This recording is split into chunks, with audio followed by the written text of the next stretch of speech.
To support this podcast, go to positivesarcasm.com/donate. Any amount is appreciated. Once again, positivesarcasm.com/donate. Thank you and enjoy the program.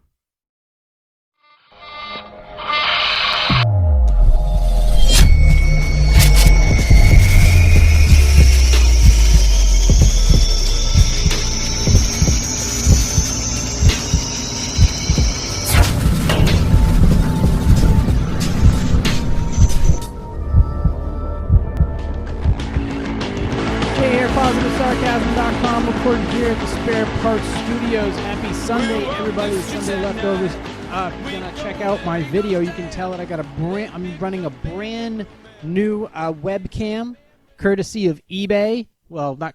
Obviously the adapter was available on eBay, but I made a few adjustments to the video setup.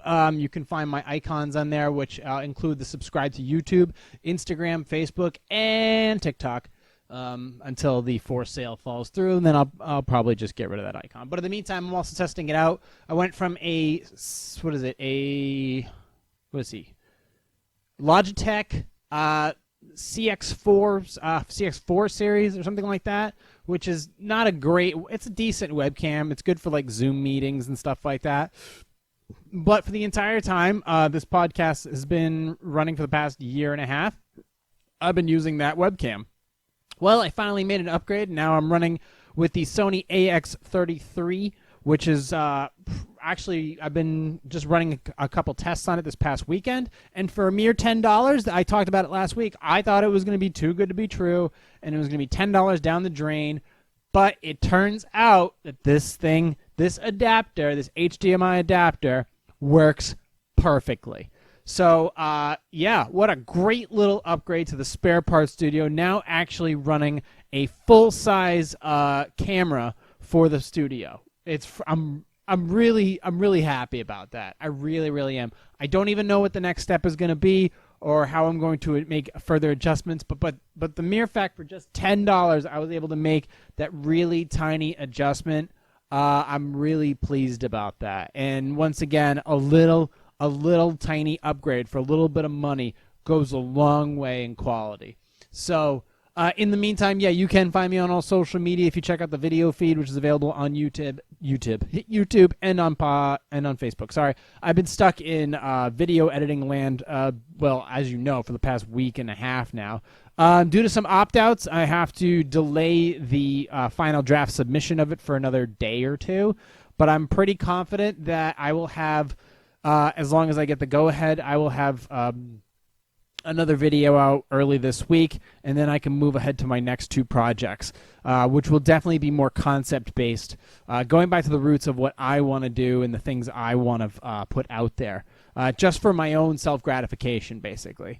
Coffee this week is 1 part Durango and 1 part Aroma Joe's, both whole bean if you're interested. Durango blend, you can go ahead and look that up. I found it at a fresh market, and it's actually quite good. Like I said before, if you're looking for a good quality whole bean, if there's like an oil or a gloss around the whole bean, you know you're going to be in for a treat when it comes to making like delicious coffee. So those are the updates. New camera in the studio. New YouTube video will be out early this week, hopefully, as long as all goes well. And let's see, I got lost. Actually, you know what's funny? It was, I don't know if you guys know, but I'm a big fan of Star Trek. I love sci-fi shit. I was just perusing out on YouTube. I was looking for some graphics and some effects to use for later concepts. And apparently there was a fan-made film. If you guys don't know much about Star Trek, and I haven't seen movies in a while. I know, but I found it was Star Trek The First Frontier. It was a fan-made film. It's terrible CGI, terrible graphics, and, you know, ho-hum acting. But it was cool, and it was kind of refreshing to see an all-original, like, fan-made type of indie film that was just out there free for the internet, 80 minutes long. It was just good to be in a Trekkie kind of mood, because Star Trek, when it first came out in the late 60s, was cheesy and low-budget tech and quirky and kind of funny and just explored weird, odd topics about exploration and compassion and everything about the human spirit, and had an excellent cast and crew, which later turned into a 6-part movie series, which was fantastic.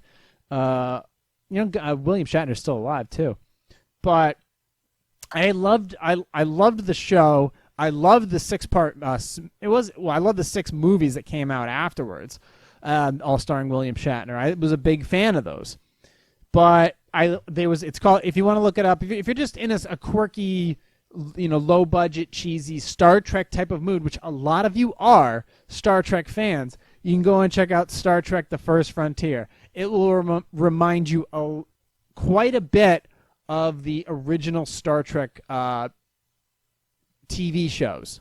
So you can go and check that out. But after I got lost in that, I was doing an article. I was doing this thing about it was a dig.com clip about what would happen if we detonated all the nuclear bombs into space, which is a funny thing because if you think about it, detonating a nuclear bomb in space back in the late 1950s is no big deal. You knock out a couple satellites and then there you have it. Imagine if you launched a nuclear weapon, which anybody could do. If you really just wanted to knock everything out of whack and launch one nuclear weapon into space, you have to remember we've had a discussion on this podcast about Starlink. Starlink is Elon Musk's baby, where he's basically trying to create low Earth orbit internet access that can rival any DSL or cable company down here eventually. Well, right now Starlink has 600 satellites in orbit, and they orbit in a certain way with connections to one another. Well, imagine if somebody just decided, like Pakistan or North Korea or Russia or China, just decided to send a nuke off into space, and that would be the end of that, because not only would you have... It's different when you launch a nuke into space, but there's another piece of this that I want to get to, obviously. It's one thing if you launch a nuke into space, or... Yeah, if you launch a nuke, obviously it has a radius, depending upon the size of it, for EMP, electromagnetic pulse, and then its actual detonation as far as how much damage it does to the ground. Because normally when a nuke explodes, it doesn't hit the ground and blow up. Nukes are mostly designed to detonate before they hit the ground. Like, for example, Hiroshima and Nagasaki, those bombs were detonated, I think, a few thousand feet, from what I remember, a few thousand feet or 1 mile above the ground. And then at that point, they detonate, and then the force of that comes down, and then it's just an incredible piece of technology, an absolutely devastating piece of technology. But they detonate before they hit the ground. Also, to that effect, but that's one thing. The damage is localized for the most part, unless it hits like water or like a water source or whatever. But if you're detonating something in space, that's different. When the radioactive fallout, there's no gravitational pull to stop the gamma radiation from drifting, falling into the Earth's atmosphere at a certain distance. And then with gamma rays, they're highly dangerous. Gamma rays basically are like little tiny nuclear bullets that fly through your body. And if you get close to too much of gamma radiation, it's like a ton of bullets flying through you, and eventually just tears apart your DNA, your organs, and you just turn to mush. So what happens is if you launched one into space, one nuke into space near Starlink, it would not only destroy the satellites, physically destroy the satellites, but the electromagnetic pulse would basically shut down any of those satellites. So if it launched near a few hundred of them, it would shut down all of them. When they did it in the early 1960s, there was 3 satellites up there. It turned off all 3 satellites. If you launched it in the middle of Starlink, it would cause massive chaos. Not just Starlink, but the International Space Station, all the other communication satellites and global positioning satellites that are up there. It would be massive chaos. And it wouldn't just be American satellites they would be disabling. It would be commercial satellites, country satellites, anything that was out there. And not to mention all the space trash that was just floating out there randomly from other launches and stuff. That would be severely affected because the force of that blast would send all that space debris in flying directions that could do so much more damage. It would essentially be nuclear shrapnel. So what they were doing is they were testing at certain altitudes what would happen when this nuke goes off, what kind of damage it could do, and what kind of effects it would have. Well, one of these fucking things, it's on its way up into orbit, not into orbit, but into space. And for some reason, it malfunctions. Now, this island known as the atolls. There's Midway Atoll, there's Johnston Atoll. Johnston Atoll is off the coast of Hawaii, definitely a ways away. But if you were to say what's it closest to, Johnston Atoll, you'd say the Hawaiian Islands. What happened was they were launching nuclear missiles from this island, to see what would happen in certain explosive area. Like, let's launch it in the clouds and see what happens when a bomb blows up there. Let's launch it into space. Well, one of them malfunctioned about a few miles up, and out of fear of it landing and exploding on the ground, well, they blew it up in the middle of the air. So they detonated in the sky a nuclear weapon. Well, what happened after that was all the debris from the weapon, the parts, and all the radioactive material, because they don't thermo-detonate this weapon. They just blow it up. So you can blow up a nuclear missile without it glowing. You can blow up. Let me word this properly. You can detonate a nuclear, and it's designed to. And you can work around it. Detonate a nuclear weapon without it going to full yield. So you blow up a bomb, but it doesn't create that nuclear weapon effect. However, the problem is even though you didn't, go full Nagasaki in the middle of the air, in the middle of the sky, you did go essentially Chernobyl in the middle of the fucking air. And all that material just comes falling down and just crashes right on top of Johnston Atoll Island. And the whole island is just covered in radioactive debris and is essentially, for the longest time, uninhabitable. But it's just now the whole grounds is all nuclear waste, all nuclear material, all nuclear fallout. And it's just, so you can go and look that up. You can type it, you can actually Google Johnston, T-O-N, Johnston Island, or Johnston Atoll Island, and then it'll pinpoint right in the middle of the Pacific Ocean where exactly it is.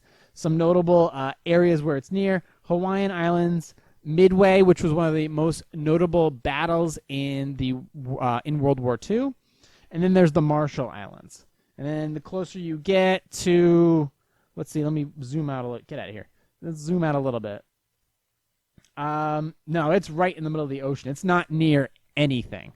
Like, it's not near Papua New Guinea. It's not near Japan. It's just in the middle of the ocean. Hey, we're out here. So, yeah, that's what they did. They blew up a nuclear weapon due to a rocket malfunction. The thing fell back to Earth and, wrecked the whole island with radioactive debris. But it was just it was just talking about what would happen if you were to send every nuclear weapon into space, and what would happen if you blew them all up at the same time, and what kind of damage it would do. It's one of those catastrophic worst-case scenarios. Why are we doing this? But fuck it, let's find out anyways. Well, we did, in the 1940s, 1950s, and 1960s, we were doing, us and the Soviet Union at the same time, were doing a ton of nuclear weapons tests. Tons. I mean, we were trying to outdo each other. It was a giant nuclear pissing contest. We were trying to see who could get to the moon first, who could dig the deepest hole. That was Russia. Who could detonate the world's largest nuclear weapons. That was also Russia. Who could get to the moon first? That was us. Well, there are some people that, there are the conspiracy theorists who said we never went. But for the most part, Russia dug the deepest hole, which nobody cares about. The Americans got to the moon first. However, the Russians were the first to put somebody in space. The Russians put Yuri Gagarin into space before not Scott Glenn, he's an actor. John Glenn, got into space first. So the Russians in the Cold War races were kicking the shit out of us. And they have more nuclear weapons than us. It's just that they spent all their time in a warlike economy that eventually they just fell apart. So, yeah, they had that going for them. So, congratulations. So, yeah, that was kind of what happened. Anyways, I know that October is coming up pretty quickly. It's funny. With everything that's going on right now, I have no idea what Halloween parties are going to look like, what trick-or-treating is going to look like. I don't even know how this is going to work. I personally don't care. Like, at all, about if people show up, people are going. I'm usually pumped. Like, I want the kids to show off because I can sell them at auction. But the ones I don't, the ones I shoo away, I always leave them with good candy. I usually let them choose between like a lollipop or, you know, some type of crunch bar or something. I usually give them something decent, you know. And I learned the first time. I've done it 3 years in a row now that I've gotten my social shit together, my financial shit together. Now I'm able to be like, okay, I'm going to go spend $50 on candy. Cool.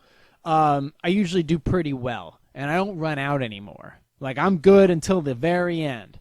And then I have backups, too, in case. Like, I have, like, sprees or, you know, those gross-ass candies left over. But there was an article. I mean, some type of Halloween has to happen, right?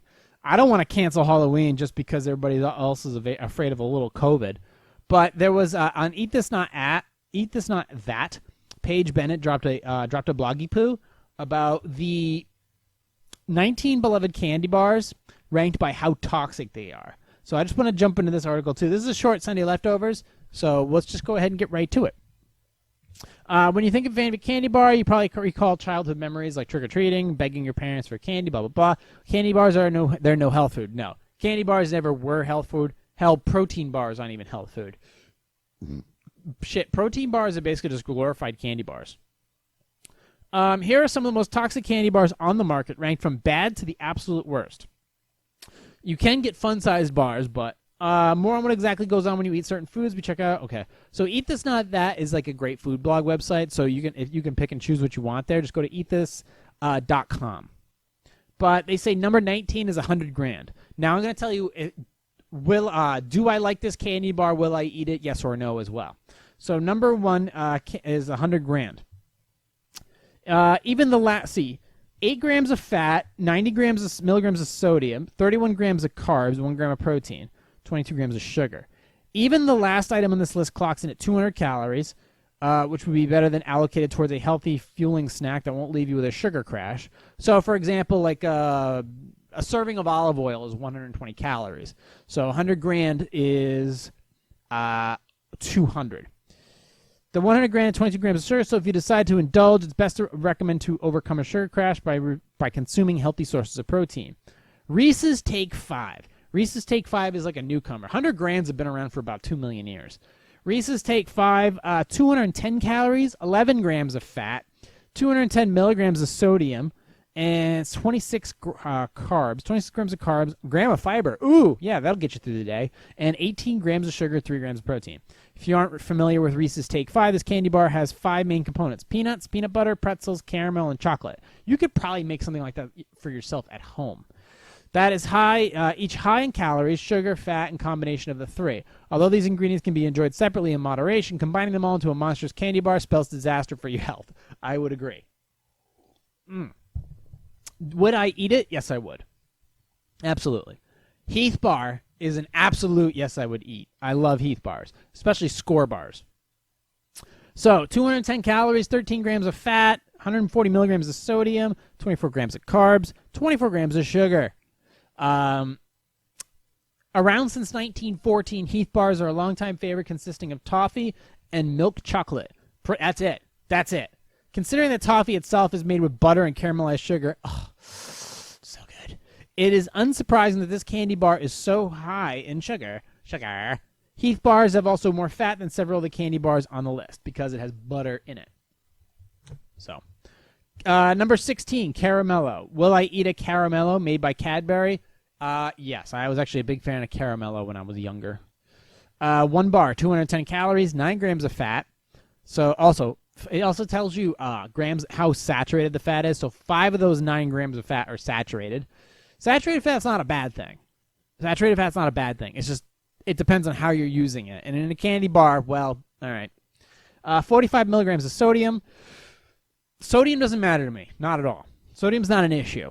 They just put it in there because it's a number. 29 grams of carbs, that can be an issue. 25 of those grams of carbs are 25 of those grams are sugar. And then 3 grams of protein. Caramello was once introduced to the candy market in 1968. Unsurprisingly, caramel cloaked in a thick layer of chocolate is far from good for you.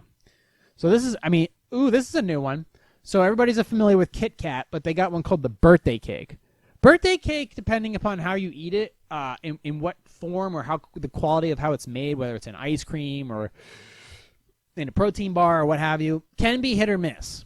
Normally when I have birthday cake flavored stuff, it's usually pretty good. But I've never had the Kit Kat birthday cake flavor. But one bar of this considered 220 calories, 12 grams of fat, 7 grams of saturated fat, and 35 milligrams of sodium, 27 grams of carbs, 20 of those 27 are sugar. Original Kit Kat bars are made already pretty unhealthy, but Kit Kat's new limited edition birthday cake flavor also takes the cake for being worse with an even higher calorie count. Also, although it does have slightly less sugar than the original flavor, it probably does best to skip both flavors if you have health concerns. Okay. Keep going. Almond Joy. Would I eat an Almond Joy? Yes. Do I prefer them? Not really. If I had a choice, I would definitely pass on the Almond Joy.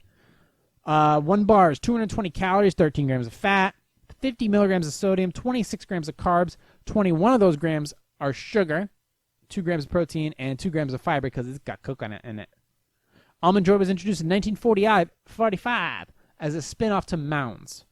Unlike Mounds, Almond Joy is made up of milk chocolate rather than dark chocolate and almonds in addition to coconut. Almond Joy has slightly fewer calories than its counterpart, but is still not a healthy option. No argument here. Hershey's Original Milk Chocolate. Hershey's Original Milk Chocolate is also like Almond Joy. Yes, I would eat it, but I would most likely pass. I'd actually more likely to pass on the Hershey's Milk Chocolate than the Almond Joy. Matter of fact, I would take an Almond Joy over the Hershey's Milk Chocolate. I don't know why you need to know this information, but I'm telling you anyways. One bar, 220 calories, 13 grams of fat, 8 grams of saturated, 35 milligrams of sodium, 26 grams of carbs, 25 of those grams of carbs are sugar. Hershey's Original Milk Chocolate is an iconic candy bar that first made its debut in 1900. Although it sounds simple and seems like it would be better options compared to the bars with all the bells and whistles, this candy bar still has over 220 calories and 25 grams of sugar. A whatchamacallit. That's a hard one to find. I don't even know what the hell's in these things. Let's find out. 230 calories. That's what's definitely in it. 12 grams of fat. Oh, Jesus. 100 milligrams of sodium. That's aggressive. 28 grams of carbs. Okay. 21 of those grams are sugar. And 3 grams of protein. A relatively newer option on the market, the whatchamacallit, introduced in 1978 and modified to its current formula with chocolate in 1987, is another candy bar that has more calories and sugars in a serving than one should eat. A whatchamacallit actually has more sugar than a frosted strawberry Pop-Tart. Ooh. Mounds. This is number 11. Mounds, 230 calories, 13 grams of fat, 55 milliliters of sodium, 29 grams of carbs, 20 grams of sugar, 2 grams of... Mounds has delighted many taste buds. On the surface, this combination of dark chocolate and coconut seems like a healthier pick, but it's still just loaded with sugar. The ingredients list here: corn syrup, which is terrible for you, sugar, milk fat, semi-sweet chocolate, among other ingredients, a far cry from simply dark chocolate and coconut. Dove bars. Okay, so would I eat a Mounds? Yes, I would. Would I eat over a Hershey bar? Yes, I would. Dove Silky Smooth Milk Chocolate Bar. These are delicious. Anything Dove is delicious. Heavy calories, 230 calories, 13 grams of fat, 30 milligrams of sodium, 24 grams of carbs. Dove caters to more than an adult audience, other candy bars, but its efforts and sustainability, Rainforest Alliance certified, because somebody's got to pick those chocolates. Somebody's got to pick the cacao. Do not detract from its unhealthy qualities. Luckily, these bars are cut with smaller squares so you can break off a couple for better for portion size. Yeah, because that always works. Nestle Crunch Bars. Oh, hell yes. Nestle Crunch Bars. Blue package with red letters. Delicious. One bar, though, 230 calories, 12 grams of fat, 60 milliliters of sodium, 29 grams of carbs, 24 of those grams are sugar. Famous Crunch Bar has been in production since 1928 and features crisp rice coated in milk chocolate. Despite the simplicity, Crunch is high in both calories and sugar. This is another candy bar with a fun-sized option if you're really craving it. Yes. Butterfingers. I like Butterfingers. You can overdo it with Butterfingers. You can get sick eating Butterfingers, but they are still good. But your teeth hurt after a while. Actually, they're hurting right now just thinking about it. So they are number 8 on the list. So one bar, 250 calories, 10 grams of fat, 160 milligrams of sodium, 36 grams of carbs. 21 of them are sugar. Anything that sticks to your teeth, This much has to be filled with sugar, and Butterfinger lives up to the expectation. In fact, the top 2 ingredients are corn syrup and sugar. Gross. The list goes on to mention palm oil, which is concerning for your health as well as public and planetary health. Number 7, Twix bars. Yes, absolutely Twix bars. Twix bars, I would take a Twix bar over a Kit Kat, and I would take a Twix bar over what we just mentioned. What the hell did we just mention? I don't even fucking remember. Let's scroll. Oh, Butterfinger. So Twix over Kit Kat and Twix over Butterfinger. One package, 250 calories, 12 grams of fat, 105 milligrams of sodium, 34 grams of carbs, because it comes with 2 sticks. 25 of those grams are sugar. You are probably familiar with the Left Twix, Right Twix advertising campaign, and you aren't alone. If you laughed at the concept of eating both in one sitting, both the full-size package, Left and Right Twix included, have a high amount of calories and sugar. Depending upon your dietary needs, it also includes a quarter of your recommended fat intake. So maybe you should just pick one side. 6. Snickers. Snickers is the ultimate go-to candy bar. Just for some reason, if you are, as the commercial says, not going anywhere for a while, grab a Snickers. A Snickers, for some reason, just kind of fills, fills the holes of your soul when you absolutely need it. A Snickers bar, I would argue, is probably the perfect candy bar. It really is. So that is number 6 on the list. 250 calories, 12 grams of fat, 125 milligrams of sodium, 32 grams of carbs, 28 of those are sugar. Who can resist the caramel and chocolate concoction at the Snickers bar? This is the ubiquitous candy bar, is in every trick-or-treater's bag Halloween night and seemingly dominates the candy aisle at the grocery store. But before you grab this candy bar, keep in mind that the high calorie count matched with the high sugar content can really spell trouble for your health. And it's great for picking off kids with peanut allergies. Number 5, Mr. Good Bar. Mr. Good Bar is, to me, a subpar candy bar. Doesn't really live up to the hype. To me, it's like a knockoff version of a Snickers bar. But it is 260 calories, 17 grams of fat, 50 milligrams of sodium, 27 grams of carbs, 23 of those are sugar. I'm not even bothered doing the grams of protein at this point because it's not going to help you. This is crude protein. It's shit. It's mostly coming from peanuts. It's not going to help you.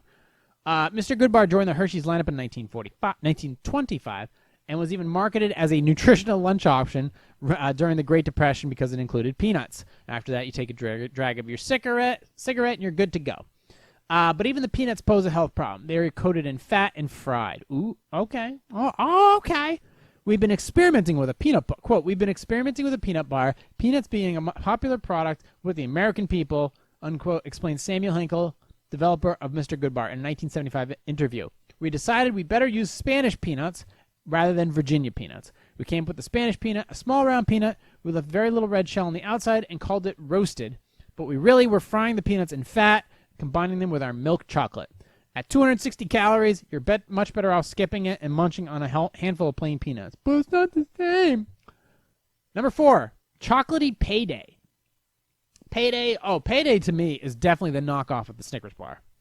One bar, 260 calories, 14 grams of fat, 100 millis of sodium, 29 grams of carbs, 27 of them are sugar.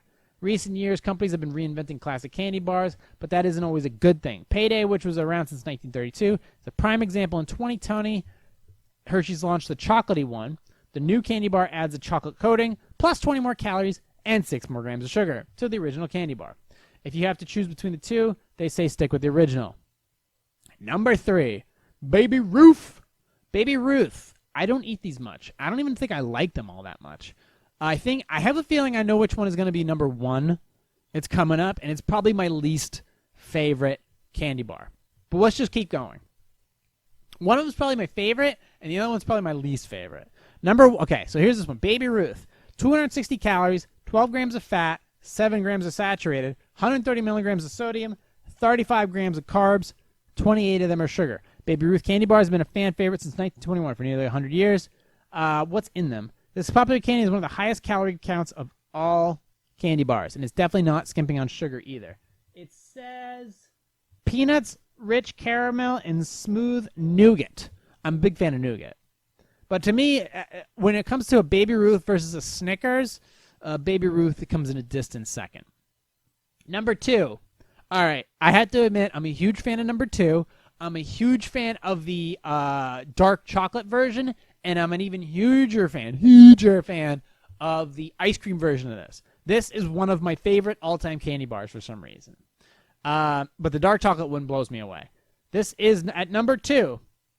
240 calories, 9 grams of fat, 75 milligrams of sodium, 37 grams of carbs, 31 of them are sugar, and that is the Milky Way bar.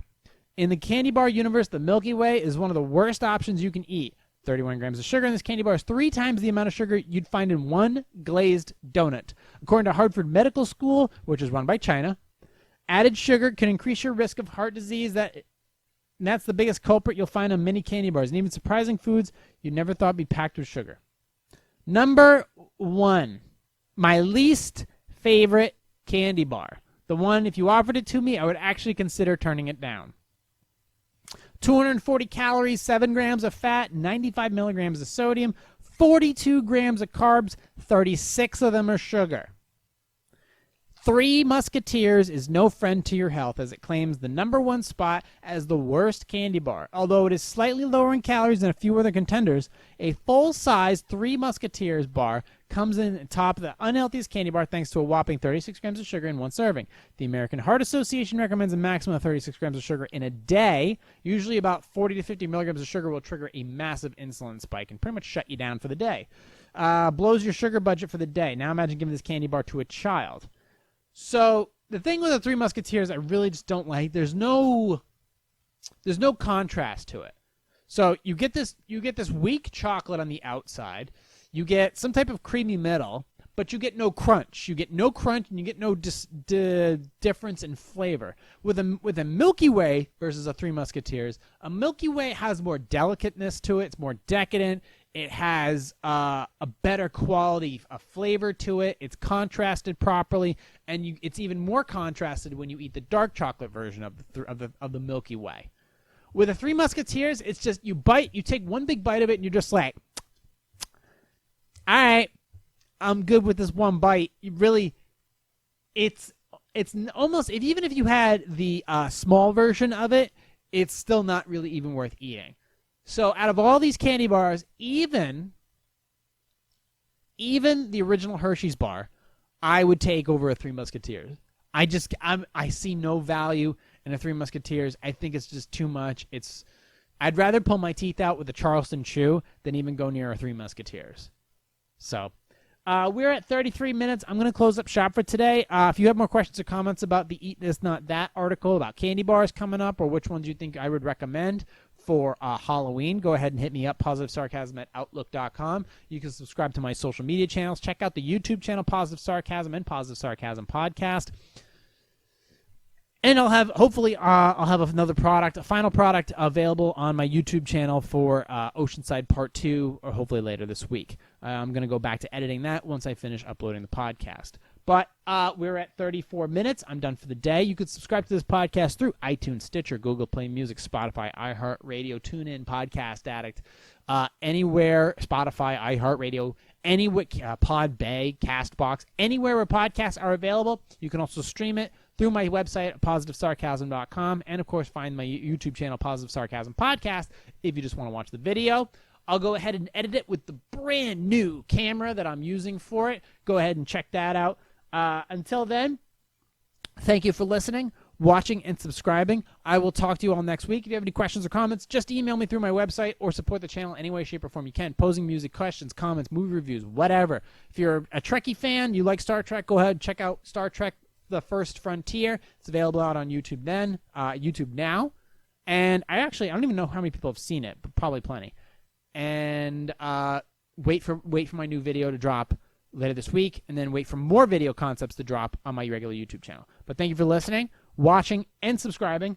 I will talk to you all on Wednesday. Recorded here from the Spare Parts Studio. This has been a Positive Sarcasm presentation.